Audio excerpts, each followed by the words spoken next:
Good morning, good afternoon, good evening, whatever time of day it is. By the time you see this, the world is in a constitutional crisis. The United States really was built on a constitutional crisis in regard to human rights. And they wanted to make a decision as to who was human and who is not. And so now that we've risen to a level of understanding somewhat of what human equality is, there are those who don't want to honor it. And so the problem that comes up is when people have their constitutional understanding and their politics are at odds with each other, and they don't want to enforce the Constitution because of their own personal political beliefs. And people are demanding not just civil rights, but human rights also.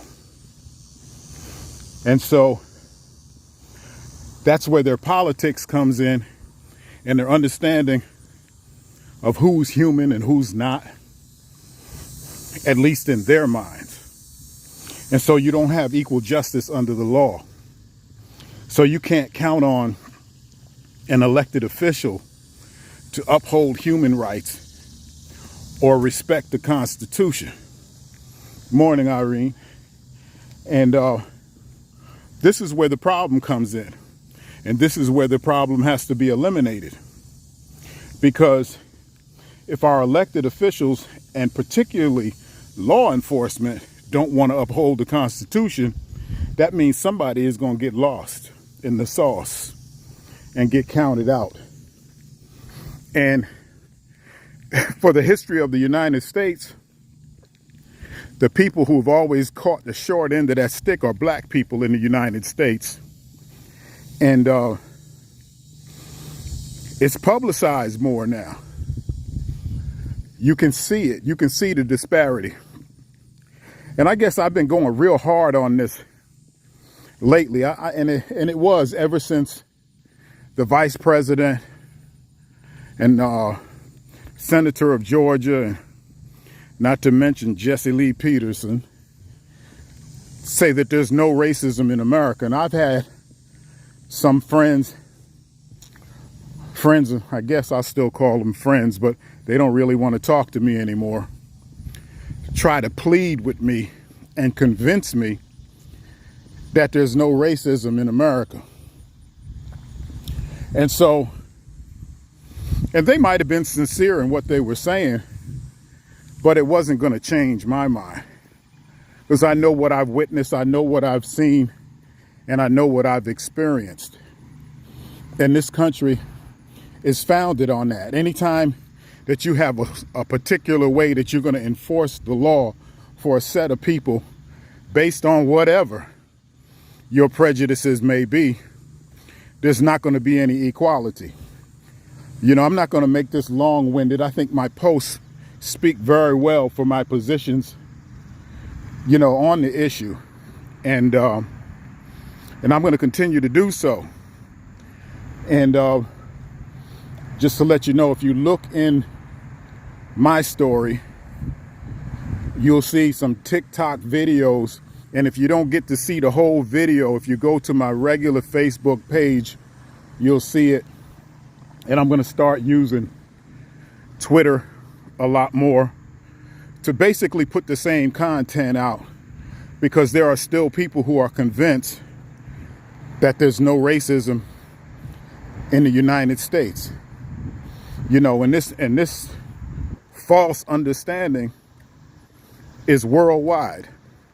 And the only way to combat it that I see right now is to just keep putting out that information and those examples of police brutality, of people who are on the tail end of these injustices. And so the people who say, well, there's no racism in America, that you can get some witnesses so that you come to understand that it's not a Terry understanding, that it's worldwide, and it's particularly paramount in the United States.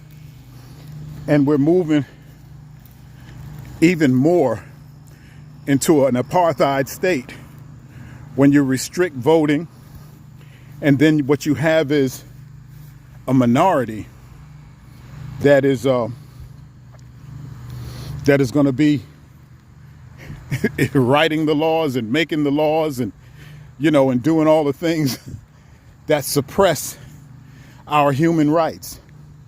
And people post what they want. I feel like these social media platforms that eventually they may be taken down or restricted, which a lot of us have already seen. So I'm just going to ride them till the wheel runs off. And I'm going to ride them with our history, our culture, our perspectives, and anything that supports the growth and health and wealth of our community, from supporting businesses in our communities that are for our communities and health outcomes that best suit us, tapping into our Afrocentric understanding of the world, because a lot of us run from that. Oh, no, I can't do that. No, that come from Africa. I ain't from Africa, and all of that foolishness. But the first people were from Africa. And so, anyway, I'm not going to belabor this. I hope you might have found something interesting in what I've said. If you like and share, I'd appreciate that. And if not, I'm going to keep doing what I do anyway. You heard? So y'all have a good day. Peace.